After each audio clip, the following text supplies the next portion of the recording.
అసలు నా main concept ఏంటో తెలుసా అండి? ఒక భాష అనేటటువంటిది ఎట్లా వ్రాయబడి ఉంటుంది. ఒక భాష అనేటటువంటిది పుట్టినటువంటి శిశువు ఏ ప్రాంతంలో పెరిగితే ఆ ప్రాంతంలో ఉండేటువంటి భాషని పాఠశాలకి వెళ్ళకముందే, చదవడం రాకముందే, వ్రాయడం రాకముందే, ఏ ప్రాంతంలో ఉంటే ఆ ప్రాంతంలో ఉండేటువంటి స్లాంగ్లో, ఏ ప్రాంతంలో ఉంటే ఆ ప్రాంతంలో ఉండేటువంటి భాషని మాట్లాడగలుగుతున్నాడు. వాడి యొక్క మాతృభాషతో సంబంధమే లేదు సార్. మరి అటువంటి జ్ఞానశక్తి కలిగి ఉండేటువంటి ఇన్ఫాంటే ఆ యొక్క భాషను మాట్లాడగలిగేటటువంటి శక్తి ఉన్నప్పుడు ఐఏఎస్ ఆఫీసర్లుగా కాగలిగేటువంటి జ్ఞాన సంపత్తి కలిగి ఉండేటువంటి వాళ్ళకి మనం విద్యాలయాల్లో ఎందుకు ఒక భాషను మాట్లాడగలిగేలా నేర్పలేకపోతున్నాం? అసలు మనం భాషను పరిచయం చేసేటువంటి విధానము లోపభూయిష్టమైనటువంటి విషయం ఈ యొక్క ఎగ్జాంపుల్తో అందరికీ తెలుస్తుంది. This example states that the procedure we have been implementing in our education institutions is wrong. భాషను బోధించకుండానే మాట్లాడగలగడం చిన్నప్పుడే వస్తుందట.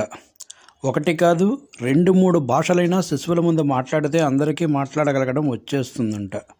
ఒక భాషను బోధించినా కూడా మాట్లాడగలగడం రాదంట. వినడానికి చెప్పడానికి కూడా ఆశ్చర్యంగా ఉంది అని అనిపించట్లేదా ఓ మేధావి?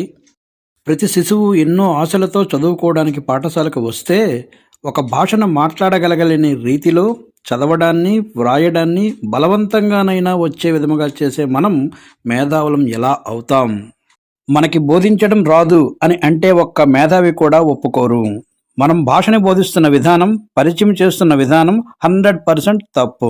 ఎందుకంటే కేవలం వినడం, మాట్లాడడం ద్వారా బోధించక ముందే మాతృభాష కాని భాషని కూడా మాట్లాడగలిగేటటువంటి జ్ఞానయుక్తి ప్రతి శిశువుది.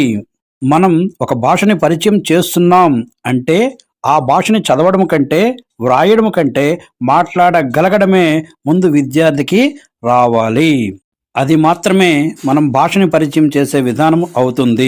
అలా చేస్తేనే మనము భాషని పరిచయం చేసినట్లుగా ప్రతి మేధావి కూడా భావించాలి. This is my life ambition. It's my life ambition.